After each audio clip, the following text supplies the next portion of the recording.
Um, so we're going to be drinking a pu'er, which is a fermented and cooked rice cake, tea cake. And it is sort of one of the strongest varieties of teas. Because it's fermented, it is the most likely and the quickest way to a tea high type of experience, Nice. which like any other high experience is a jubilant experience when you have completed what you need to complete in your own self-work. So you'll see the cake is very hard, and for this particular style of tea we're switching over from here to this Taiwanese clay pot, which I have gotten ready specifically for this variety of tea. Well, so, thank you for choosing us. Yeah. So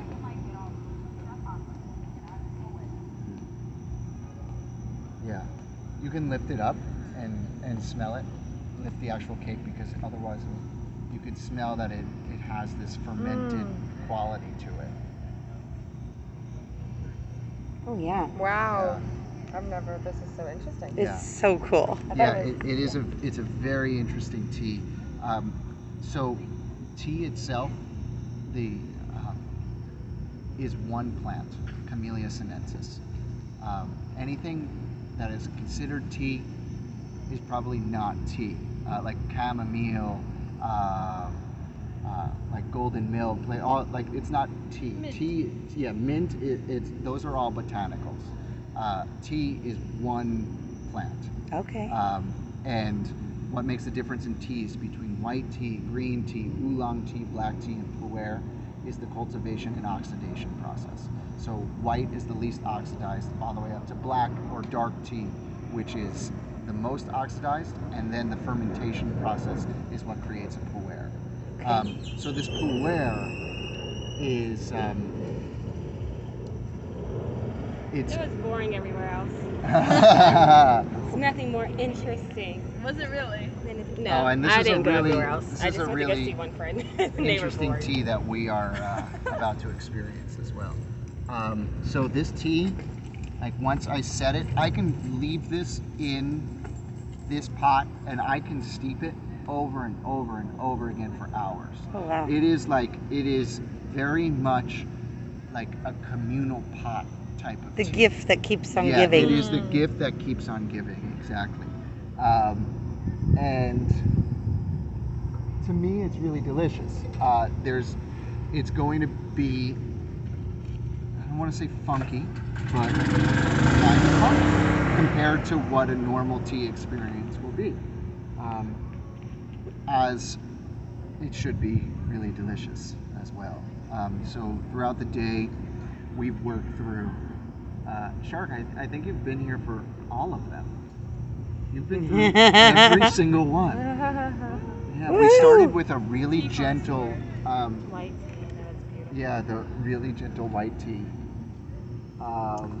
which, yes, then we had the matcha, genmai cha, yeah, which is the samurai tea, which was really interesting to speak to Trey. Trey was his name, right?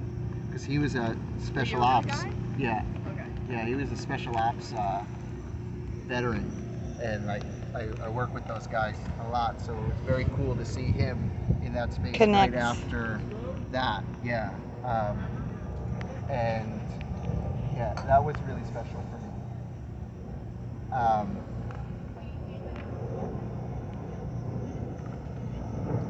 And so we went from the genmai cha to the black, and that was what we were just experiencing, which brought you guys here. And now we're moving to the pu'er, which all of this makes sense. Like, that is the progression of oxidation. Nice. We just skipped over the oolong, but that's okay. The oolong is called it's called the cultivar is called the duck shit cultivar. Oh. It's not actually cultivated in duck shit. It's just that there's two possible myths around it. One is that the soil in which it is cultivated in has a yellowish type of color, which reminds people of duck shit. Or the other myth or story goes that it was such good tea that they called it duck shit in order for nobody to steal it. That was nice. sort of the way it works.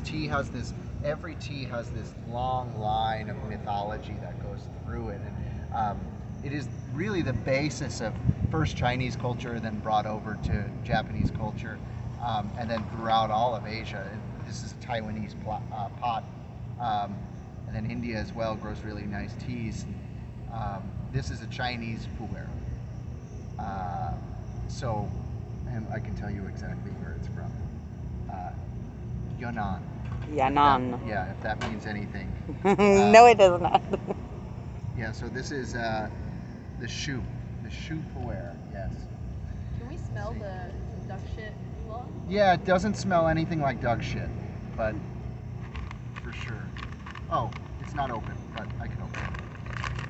And chances are you're going to be here for when it pours. Oh, it smells nice. Yeah, it'll be really nice when it comes.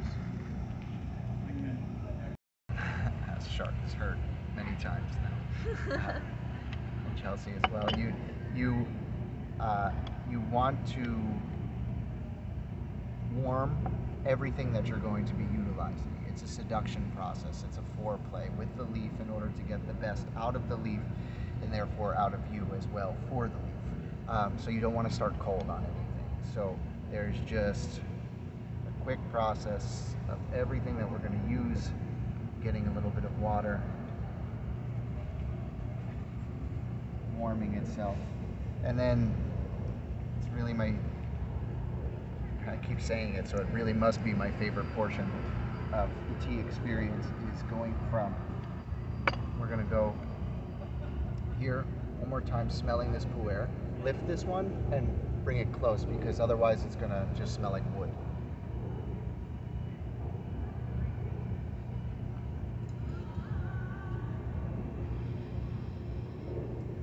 It almost has like a tobacco-y smell. Yeah, exactly.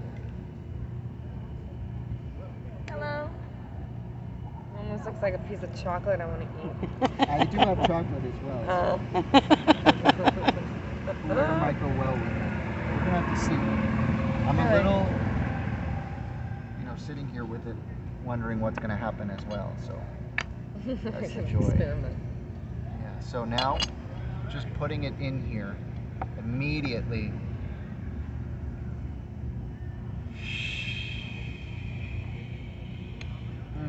Yeah, I needed that. For whatever reason, I needed that.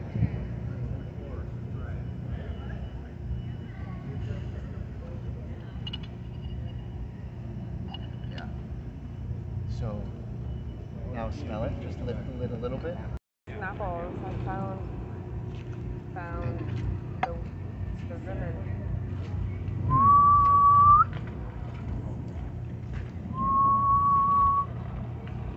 Who are we calling these two women? It's Laima, and I forget her name, but those are the women, the goddess women. Especially the first steeping is just going to be a rinsing. So we're not going to actually drink this. It's going to be so fun to watch it just like unfurl. You always want to completely, whatever size your pot is, you want to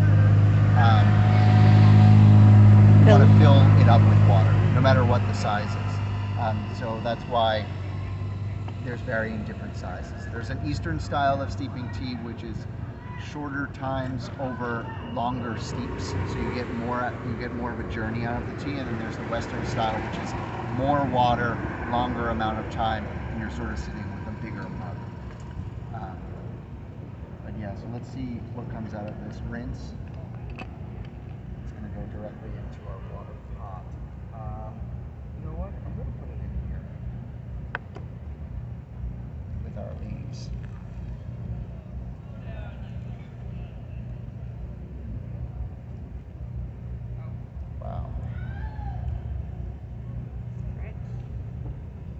it's going to be really rich. Like I said, like this is going to sit in here for a while. And now look, so the tea has started to break up. Oh, wow. Yeah. There you go. So the tea is starting to, yeah. Lumen in there. Yeah. Wow, it's crazy what it smells like. It's like, for me, It's like a flower opening. yeah, and it's almost like, for me, it's almost like marine-like. It's like, I don't want to say fishy, but like it has that type of quality Yeah. to it.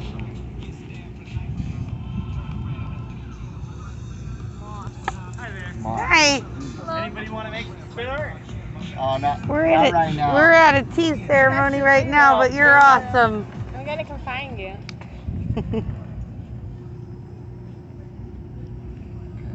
Portable spin art. I love it.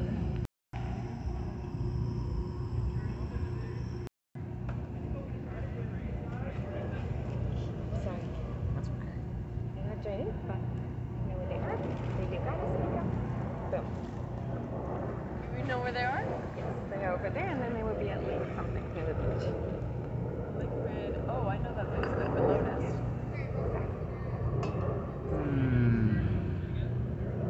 I feel like we need a quick Yes. reset. I can only do it on the side road. No, you totally did. Hey not. guys.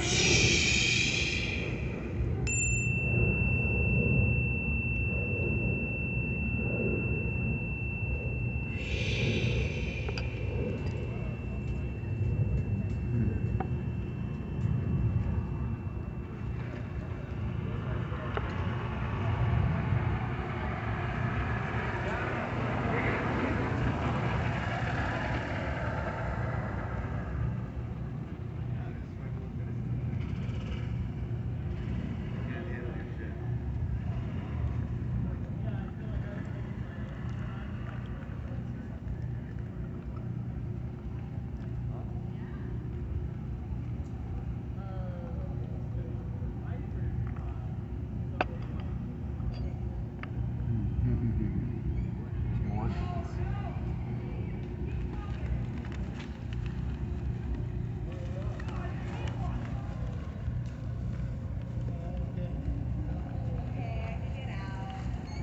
Okay.